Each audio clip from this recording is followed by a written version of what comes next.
Hi ಎಲ್ರಿಗೂ ನಮಸ್ಕಾರ. Welcome back to my YouTube channel. So ಈ ವಿಡಿಯೋ ಮಾಡೋಕ್ಕೆ ಕಾರಣ ಏನಂತ ಹೇಳಿದರೆ, ನೀವು ಆಲ್ರೆಡಿ ನೋಡಿದ್ದೀರ ತಮ್ನೈಲಲ್ಲಿ ರಾಘವೇಂದ್ರ ಸ್ವಾಮಿಗಳ ಒಂದು ಏಕಾದಶಿ ನಾಳೆ ಇದೆ, ಅಂದರೆ 29 ಆಗಸ್ಟ್ ಇರೋದ್ರಿಂದ. ಸೊ ಅದ್ರ ಬಗ್ಗೆ ಸ್ವಲ್ಪ ಇನ್ಫಾರ್ಮೇಷನ್, ಇದು ಲಾಂಗ್ ವಿಡಿಯೋ ಏನಾಗಿರಲ್ಲ. ಏನಂತ ಹೇಳಿದ್ರೆ, ತುಂಬ ಜನ ರಾಘವೇಂದ್ರ ಸ್ವಾಮಿಯನ್ನು ಆರಾಧನೆ ಮಾಡ್ತೀರಾ, ಹಾಗೆ ಸೇವೆ ಮಾಡಬೇಕು ಅಂತ ಅನ್ಕೋತಿರ್ತೀರ. ಕೆಲವೊಮ್ಮೆ ಆಗುತ್ತೆ, ಕೆಲವೊಮ್ಮೆ ಆಗೋದಿಲ್ಲ. ಅದಕ್ಕೆ ರೀಸನ್ಸ್ ಕೂಡ ಇರುತ್ತೆ. ಒಂದು, ರಾಘವೇಂದ್ರ ಸ್ವಾಮಿಯವರ ಒಂದು ದೃಷ್ಟಿ ನಿಮ್ಮ ಮೇಲೆ ಇಲ್ಲ, ಅಥವಾ ನೀವು ಯಾವುದೋ ಒಂದು ಕಡೆ ತಪ್ಪು ಮಾಡಿ ಈ ಕಡೆ ರಾಘವೇಂದ್ರ ಸ್ವಾಮಿನ ಆರಾಧನೆ ಮಾಡ್ತಿದ್ದೀರಾ ಅಂತ ಹೇಳಿದ್ರೆ ಖಂಡಿತವಾಗ್ಲೂ ರಾಘವೇಂದ್ರ ಸ್ವಾಮಿ ದೃಷ್ಟಿ ನಿಮ್ಮ ಹತ್ರ ಇರಲ್ಲ. ಸೊ ಮೊದಲು ಏನಂತ ಹೇಳಿದ್ರೆ, ನೀವು ಏನು ರಾಘವೇಂದ್ರ ಸ್ವಾಮಿನ ಪೂಜೆ ಮಾಡ್ತಿರೋ ಬಿಡ್ತಿರೋ ಅದು ಸೆಕೆಂಡ್ರಿ. ನೀವು ಮಾಡಬೇಕಾಗಿರೋದು ಏನಂತ ಹೇಳಿದ್ರೆ, ನೀವು ನಿಯತ್ತಲ್ಲಿ ಇರಬೇಕು, ಮತ್ತು ಸುಳ್ಳು ಹೇಳಬಾರ್ದು.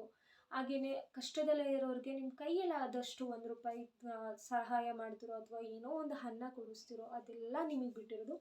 ಸೊ ಹಾಗೆ ಮಾಡೋದ್ರಿಂದ ರಾಘವೇಂದ್ರ ಸ್ವಾಮಿ ನಿಮ್ಮ ಮೇಲೆ ದೃಷ್ಟಿಯನ್ನು ಇಡ್ತಾರೆ. ಆ್ಯಂಡ್ ದೆನ್ ಏಕಾದಶಿ ಹೇಗೆ ಮಾಡೋದು ಅಂತ ತುಂಬ ಜನಕ್ಕೆ ಗೊತ್ತಿರಲ್ಲ, ಇನ್ನು ತುಂಬ ಜನಕ್ಕೆ ಗೊತ್ತಿರುತ್ತೆ. ಗೊತ್ತಿಲ್ಲದೆ ಇರೋವಂಥವ್ರಿಗೆ ಈ ವಿಡಿಯೋ ಯೂಸ್ಫುಲ್ ಆಗುತ್ತೆ ಅಂತ ಅಂದ್ಕೊಂಡಿದ್ದೀನಿ.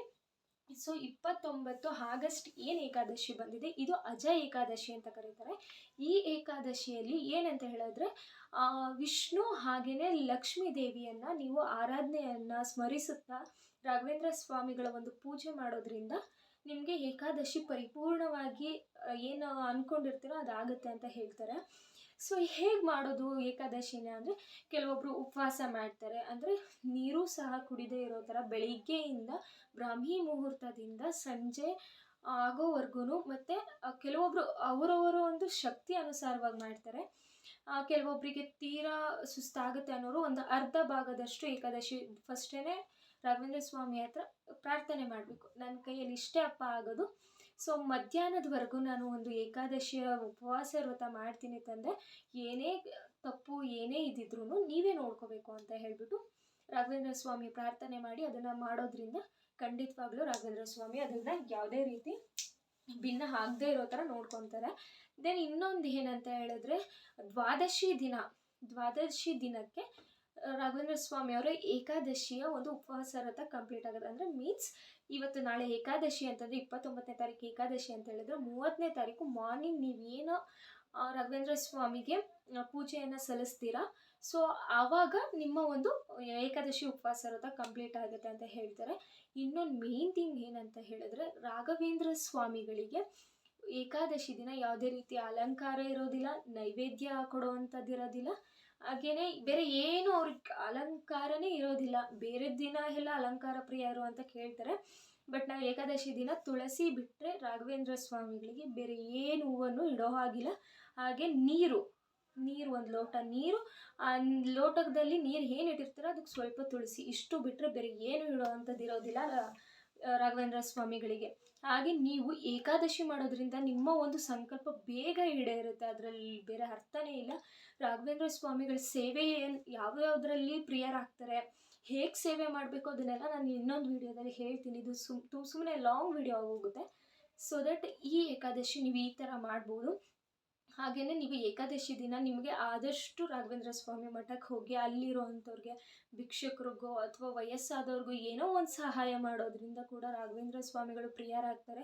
ನಿಮ್ಮ ಮೇಲೆ ಒಂದು ಕರುಣೆ ಅಥವಾ ದಯೆನ ಬೇಗ ತೋರಿಸ್ತಾರೆ. ನನ್ನ ಲೈಫಲ್ಲಿ ಕೂಡ ತುಂಬ ಆಗೋಗಿದೆ, ಅದನ್ನು ಎಕ್ಸ್ಪ್ಲೈನ್ ಇನ್ನೊಂದು ವಿಡಿಯೋದಲ್ಲಿ ಮಾಡೋಣ. ಸೊ ಈ ರೀತಿಯಾಗಿ ರಾಘವೇಂದ್ರ ಸ್ವಾಮಿಗೆ ಏಕಾದಶಿ ಅಜಯ ಏಕಾದಶಿಯನ್ನು ಮಾಡ್ಬೋದು. ಹಾಗೆಯೇ ಬ್ರಾಹ್ಮಿ ಮುಹೂರ್ತದಲ್ಲಿ ಇನ್ ಕೇಸ್ ಮಾಡೋಕ್ಕಾಗಿಲ್ಲ ನಿಮಗೆ ಅಂತ ಹೇಳಿದ್ರೆ, ಸ್ವಲ್ಪ ಬೇಗ ಅಂದರೆ ಒಂದು 8 ಗಂಟೆ 10 ಗಂಟೆ ಒಳಗೆ ರಾಘವೇಂದ್ರ ಸ್ವಾಮಿಗೆ ಒಂದು ಸೇವೆಯನ್ನು ಸಲ್ಲಿಸಿ, ಹಾಗೆಯೇ ಅವರ ಒಂದು ಸ್ಮರಣೆ ಹೇಗಿರಬೇಕು ಅಂದರೆ, ನೀವು ಫ್ರೀಯಾಗಿ ಏನೋ ಒಂದು ಕೂತಿರ್ತೀರ, ರಾಘವೇಂದ್ರ ಸ್ವಾಮಿನ ನೆನಪು ಮಾಡ್ಕೊಳ್ಳೋದು.